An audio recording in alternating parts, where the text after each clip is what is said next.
టీడీపీకి వైసీపీకి ఉన్నటువంటి మేజర్ డిఫరెన్స్ ఏంటి అంటే టీడీపీ అనే పార్టీ తన కార్యకర్తల్ని పట్టించుకుంటుంది. కార్యకర్తలకి కష్టం అనేది వస్తే టీడీపీ అన్న పార్టీ ఆ కార్యకర్తల కోసం ఎంత దూరమైనా సరే, ఎంత పెద్ద పోరాటం అయినా సరే చేయడానికి ఎప్పుడూ టీడీపీ సిద్ధంగా ఉంటుంది. కానీ వైసీపీ పార్టీలో కార్యకర్తల్ని పార్టీ పట్టించుకోవట్లేదు. అందువలనే మొన్న జరిగినటువంటి ఎలక్షన్లలో ఓటమి అన్నది చవి చూడవలసి వచ్చింది అని చెప్పేసి కార్యకర్తల్లో ఒక బాధ అన్నది ఈరోజు కూడా ఉంది. జగన్మోహన్ రెడ్డి గారు లీగల్ ఎయిడ్ అన్న పేరుతో కోట్లాది రూపాయలు కార్యకర్తల కోసం ఖర్చు పెడుతున్నప్పటికీ కూడా ఆ లీగల్ ఎయిడ్ అన్నది కార్యకర్తల దాకా చేరట్లేదు. ఈ రోజు కూడా పోలీస్ స్టేషన్కి వైసీపీ కార్యకర్తలను పిలిస్తే నాకు తోడుగా నిలబడండి అయ్యా అని చెప్పేసి కార్యకర్తలు రోధిస్తున్నా కూడా పట్టించుకునే నాదులు కరువైపోయారు.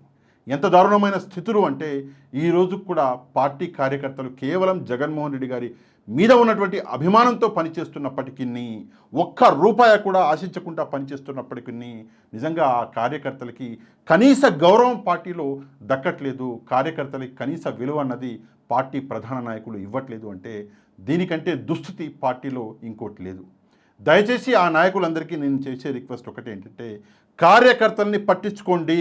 పార్టీకి కార్యకర్త అనేవాడు ఎప్పటికి కూడా ఒక సైనికుల్లా ఉంటాడు. ఆ సైనికుడిని మీరు పట్టించుకోకపోతే పార్టీ అన్నది ఏదో ఒక రోజు మళ్ళీ నిజంగా దారుణ స్థితికి పడిపోయే అవకాశం ఉంటుంది. కాబట్టి తప్పకుండా కార్యకర్తల్ని పట్టించుకోండి, కార్యకర్తలకి రెస్పెక్ట్ ఇవ్వండి, కార్యకర్తల్ని కాపాడుకోండి, రక్షించుకోండి. అదే పార్టీకి బలం.